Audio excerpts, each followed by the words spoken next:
Hi,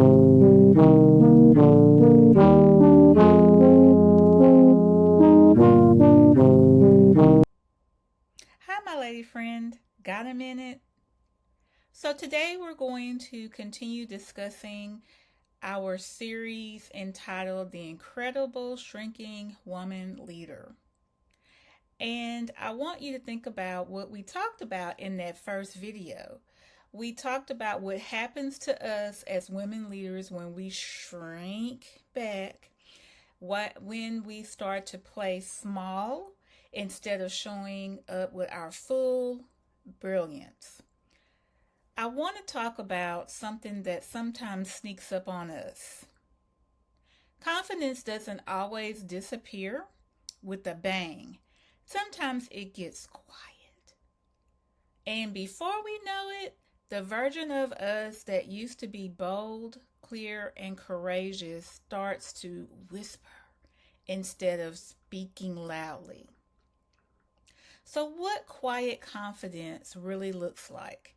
So, let's talk a little bit about some examples that you may have experienced in your own experience in the workplace. So, you're sitting in a meeting, and instead of giving your perspective, you tell yourself, they already know this, and you stay silent.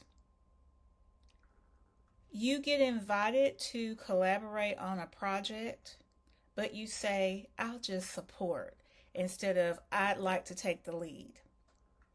Or you get praised for a job well done, and instead of saying, thank you, I worked really hard on that, you minimize it and says, oh, it was nothing really. So remember, ladies, you have ideas. You have great ideas. But sometimes they stay in your notebook because the thought of someone dismissing them feels heavier than the reward of actually sharing them. Sometimes it's not even your words. It could just be how your body language is coming off. Are you folding your arms? Are you leaning back? Are you trying to be invisible in a group when you actually have something valuable to say? So each of these moments seems small, but when they start to stack up, they shape the way we see ourselves and the way others begin to see us. And before we know it, they can tell we're just that shrunken woman sitting in the corner, not contributing, not feeling confident, but they continue to do what they want to do because they feel like you have now given up. So, why does this happen to us? Why do we let it happen? Sometimes it's because of past experiences that you've gone through. Maybe you actually spoke up before and you got shut down, and so now you're hesitant. I've had that happen to me a few times with people who were actually higher ups. And I was actually at that time working on the district level, and I felt that I was embarrassed beyond words. I can only, when I share this story, I always tell people that if you ever watched the Flintstones, and there was an episode, I can't remember exactly what it was about, but it showed where Fred was his regular size, and I can't remember exactly what happened, but he shrunk to like this little bitty Fred. And I feel that anytime I think about this particular situation and how it happened, if I could have shrunk like Fred, I believe I would have done so. Sometimes it's about comparison. It's how we look at someone else and think, oh, well, she's way smarter than I am, or she has more experience, or she just has it all together. So who am I to add anything? And then sometimes it's perfectionism. We want our words to come out polished, our ideas fully formed, and when they're not, we choose silence instead of progress. And sometimes it's really just fear of stepping outside of that comfort zone, fear of rejection, failure, fear of standing out too much. But let's talk a little bit about what the truth actually is. Every time we let those fears win, our confidence turns down the volume just a little more. So I've seen this play out in my experiences with coaching women or even just working alongside women. So there was a teacher that I coached, was a female, and she told me that she had an idea on how to improve parent communication. She was very, very excited to share it in faculty meeting. It was a simple yet powerful idea, but she never shared it because she thought, oh, well, the principal probably already has thought about this. So a few weeks later, someone actually suggested something similar to what she was thinking about, and of course, got celebrated. And then she came back and told me, I realized that I had silenced myself due to fear. I was just afraid. I've also worked with leaders who've told me that they avoid opportunities to maybe present at a conference or a workshop, even though they're actually experts in their field, but because they don't know what to say or how they're going to come off to people, so they decide, well, I'm just not going to put myself in that situation because they want to sound polished, they want it to be perfect, and they're afraid they're not going to be able to attain that. So, meanwhile, there are people who may be less experienced, maybe less polished, that actually step up. They don't necessarily know more, but they are willing to do the work because they want to be visible. And then I've even talked to women who literally change their appearance to shrink.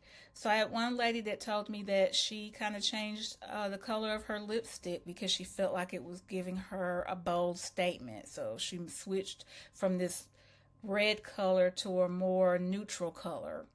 Or sometimes women and how they dress may think, well, I may need to wear more of neutral tone colors instead of that pretty pink suit or that pretty red suit that I have in the closet because I don't want to bring any more attention to myself.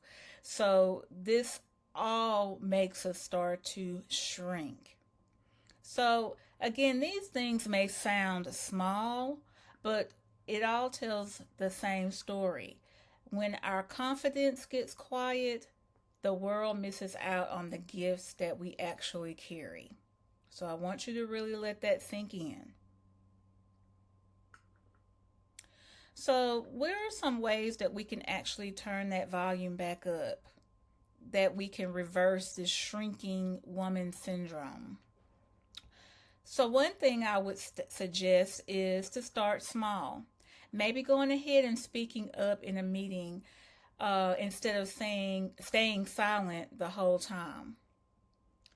Or practice receiving. When someone actually compliments you, resist the urge to dismiss it and say, wow, thank you. I really worked hard on that. I appreciate you noticing. Or making sure that you are actually visible, that you wear any color that you love. You sit at a table in the front instead of the back row. You raise your hand when the opportunity arises. I'm thinking about the color thing, and I want to just say, of course, we always want to be professional in our dress. But as long as we're not wearing something that is too revealing or is not that is inappropriate, the colors shouldn't matter. I think the colors should actually represent your personality because sometimes that color makes you feel bold in itself. Challenge your story. When you hear yourself think, who am I to? Then just flip it and say, who am I not to? I actually bring value here. And again, that's something that I've been working on this journey myself to entrepreneurship. And then anchor yourself. Write down the times when you have showed up boldly and revisit them when you start doubting yourself. So confidence isn't about being afraid. It's about showing up anyway. even with a shaky voice or a racing heart. So sometimes lacking confidence doesn't mean that you lack courage. It just means that we need to take that feeling and turn it into something that does show how courageous we actually are by doing whatever it takes to help our teammates be better. So, here's my challenge for this week. Notice where your confidence has gotten quiet. Is it when you're sitting in a meeting and you actually don't think you need to say something? Is your voice getting a little bit less loud because you are afraid that what you may say someone may think is not a good idea? Are you changing your makeup? Are you changing what you might have worn a few weeks ago because you feel like you're not fitting in? And then I want you to think about how you can turn up the volume. I want you to be able to speak. I want you to be able to share and show up, even if it feels small, because your presence matters. And every time you step forward, you remind yourself that others are listening to you, that your voice is worth hearing. So now let me ask, how are you showing up as a leader today? Share it with me in the comments. I'd love to hear your story. In the meanwhile, I want to remind you, if this spoke to you, share this with another woman leader that you may be close to. And don't forget to subscribe. You don't have to play small to lead well. All right, my friend. See you in the next video.